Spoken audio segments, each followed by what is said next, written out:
so dark. How's it going, everyone? Ross Bernhardt here with another CHARGED.fm in-studio session in our DUMBO offices. And with me today, from the Australian band, the Vernons, Jonny Nyst. Jonny, thank you so much for coming in today. It's my pleasure. Picked the coldest time of the year, and It's freezing. and it's summer in Australia. It feels like an odd time to want to come to New York It's strange. City. I was checking the cricket scores today, so it was a bit weird.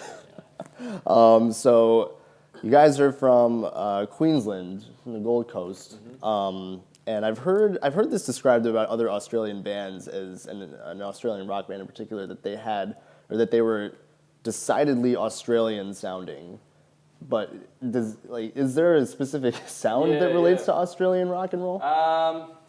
Not really. I mean, when I think of Australian rock and roll, I think of you probably wouldn't know them, but I think of bands like Cold Chisel and people like that. So yeah, there's not really a particular sound, but I guess coming from Australia, you know when someone sounds Australian and when someone doesn't. Okay, so it's just certain sonic things that might come out here or there. I think so, yeah. Okay, and in your guys' bio, it says that your sound is derived from belligerent nights out and then hungover days in. What does a typical night out with the Vernons entail? Anything really, lack of memory. I don't know. Yeah, some big nights go on when we go on the road and stuff, but. Yeah, usually we follow up our shows with some drinks and stuff. So, yeah.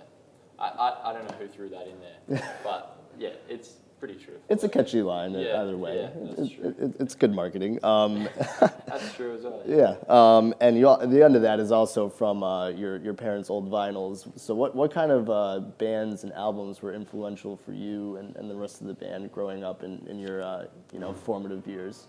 Well, I still remember the day, I always tell people this, the day my old man showed me the 40 Licks album by the Stones, and that sort of changed everything for me. I remember listening to it, and it kind of opened all these doors for me, and then from there, I used to listen to John Lee Hooker and Muddy Waters and Howlin' Wolf and all those guys, and yeah, from there I still listen to them to this day, every day. So I guess. But the first one was the Stones. That kind of opened up rock and roll. How old were you when your dad introduced you to that? I think I was maybe 13 or around that age because I used to take surf trips with my dad down the south of Australia. Okay. And that's when he'd bring out all this stuff in the car and we just listened to it on the road. So that was really the first of it all, yeah. And that's what inspired you to sort of want to create I couldn't get like enough that. of it. Yeah, it just snapped something in my brain and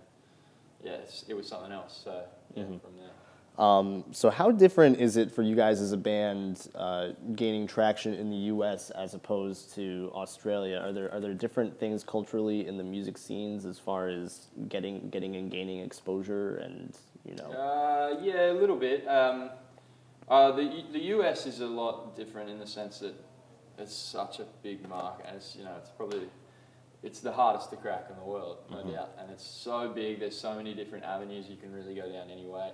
Whereas Australia, it's sort of, to crack it in Australia, really, you've only got this one, it's quite a small, tight community. Everyone sort of knows who each other is, and from there you just sort of, you do your best at impressing people, I guess. But, for us, it's just playing whatever we love to do, and we just take it, whatever comes from that. We just do our thing, and that's about it. Yeah.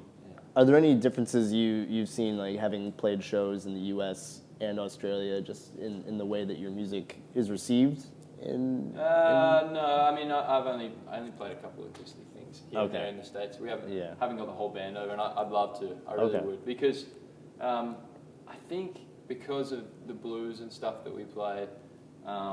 The Americans tend to like that a lot more, and Australia, you don't get as many blues bands in Australia, just because of the history and everything else. So I would love to play a gig over here just to see how people react, see if people really love it. But I think that they would appreciate it maybe a little bit more than in Australia, but so I don't know. Yeah. And so it's the end of the year, closing out on 2013, and so we're in the middle of our top albums of the year and top songs of the year countdowns. What's some of the favorite stuff that you've heard this year, song wise or album wise, that stood out to you? Well, I really liked the Arctic Monkeys album. Yeah. That was really good, really good. And I also liked some of the stuff that came out of Australia. I was just telling Rachel before, the Preachers and a couple of the Preachers I saw them during yeah. CMJ and they blew me away. Yeah, they're unbelievable, and that just sort of popped out of nowhere. Yeah. So there were a couple of albums, but Arctic Monkeys was a highlight for me. I thought that was really good.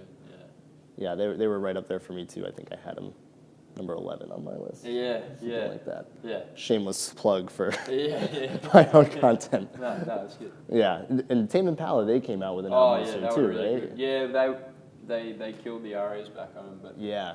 rightly so. They just seem to do it over and over again. And but yeah, in Australia there are a few good albums, like Jaguar Mara and Oh, okay, yeah. Flume and stuff. But for me, Arctic Monkeys was probably the best. Yeah. Awesome, yeah.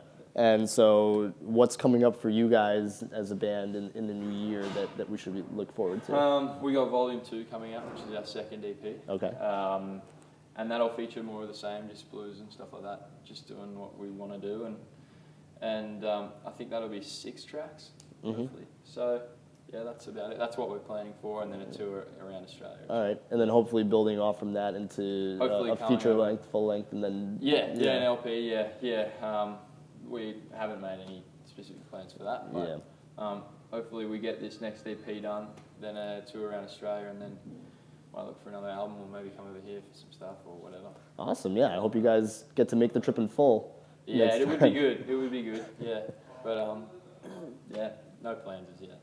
All right, well, Jonny, thank you so much for coming in. Thank you. Jonny Nyst from the Vernons. Check him out. Look out for the new EP coming out next year, and stay warm. Yeah.